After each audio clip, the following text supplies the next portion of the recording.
Sunday school leaders.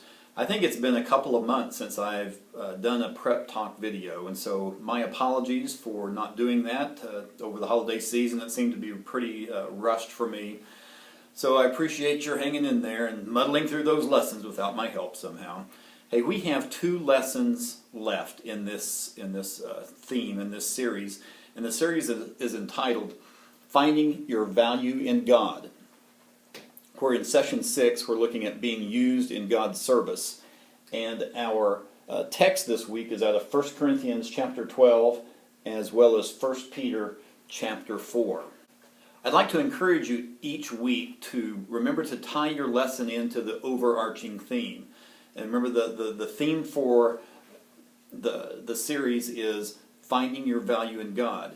And so as we've looked at being adopted into God's family and freed by God's forgiveness, saved by God's Son, strengthened by God's power, and last week looked at equipped with God's gifts, all of these are indications of how valued that Christians as believers are to God. And so remember to tie that back into the overarching theme each week. Last week we looked at believers are gifted, and this week we're looking at using those gifts to serve. So it's kind of a continuation. In fact, most of this week's lesson is out of the same chapter in 1 Corinthians chapter 12. I encourage you to look at your teacher material, at your teacher's books and other materials that you use. Any internet helps to get some good commentary on the lesson material this week. I do have a couple of ideas, though, concerning application of the lesson that I'd like to share. You know, unlike a Christmas gift or a birthday gift, spiritual gifts are given to individual Christians not for the benefit of that individual, but for the benefit of others. You know, it would be, I guess, a little disappointing to open up a Christmas present or a birthday present and find that it wasn't for me. It was to be used for somebody else. That's not the way it is with spiritual gifts. Spiritual gifts are given to individuals to be used in a church setting, to be used in community to benefit other believers. Hopefully, as a Sunday school teacher, one of your spiritual gifts is teaching. And so you are gifted in teaching not to help you, but to help others. And so that's true with all gifts. And even though some gifts are more visible, those behind-the-scenes gifts are just as important as well. I'd like to compare that with the airline industry. Which is more important, the pilot or the mechanic? Now, the pilot is paid more, is a more visible position, but I don't want to fly in a plane that has the best pilot in the world, but has a shoddy maintenance program and has the worst mechanics. I just don't want to take that chance.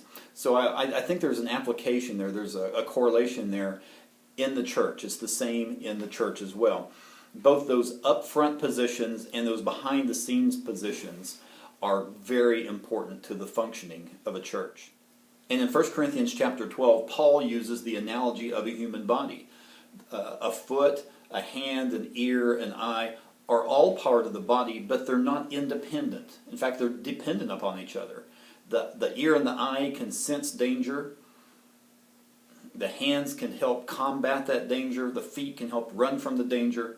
And so all these work together. An eye on its own really isn't any good. A foot on its own is no good. They have to work together.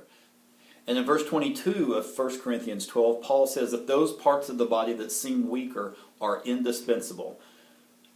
And so if you think about that in a human body, but also think about that in the church body, those behind the scenes, not visible mechanics of the church are just as important. They are indispensable, and without them, we just wouldn't be able to function as well. Now, in the church, we are interdependent upon each other. Americans especially pride ourselves in being a very independent people, but God didn't create us to be Lone Ranger Christians. We are to be in community. And so that's why I always stress the importance of small groups such as Sunday school. Now, in your email this week, I've listed several opportunities as you think about application of how people can help serve in the church. I've got several opportunities that people can plug in and use their gifts. Some of those are at the church level, some of them are at the Sunday school level. So I encourage you to share all of those opportunities with your class. The first phrase in the 1 Peter 4 passage is, offer hospitality to one another without grumbling. Now, one way to do that, one way to offer hospitality, of course, is those class fellowships that hopefully you have from time to time. We're going to give you an opportunity to do that as a church. On Sunday, February the 7th, is, of course, the Super Bowl. Now, I know a lot of people aren't interested in football. They don't care about the Super Bowl. That's fine. But we're going to give your class an opportunity that afternoon or evening to host a class fellowship. Now, I don't want people to think that we're canceling church that day. Now, it's true we will not be holding services at our Dollarway location on the afternoon or evening of Sunday, February the 7th. What we're going to be doing is holding church in several different locations, in homes and other locations around the Whitehall area that afternoon and evening. What I'd like each adult Sunday school class to do is to schedule a fellowship that day. Now, like I said, you don't have to watch the game. There may be a ladies class that really doesn't care. Still, that's a time that we've blocked off where you can get together and have a fellowship. You don't have to watch the game. In fact, you can go to a movie, whatever you want to do. But do it as a class. And just don't think of the people who come on Sundays. Think of those other people who are on your roll. And also think of maybe some of those guests that we've had in church in recent weeks, as well as some other people that you might want to invite from work or your neighborhood or family or whomever. See, the goal is fellowship as well as outreach. Josh Hunt, of course, I continue to quote him time and time again because he's one of my favorite Sunday school guru people. And one of his favorite quotes of mine is that those opposed to the gospel are not opposed to ice cream. Meaning that there are many people who are more willing to come to a party than to come to the church service. It's a first step for them.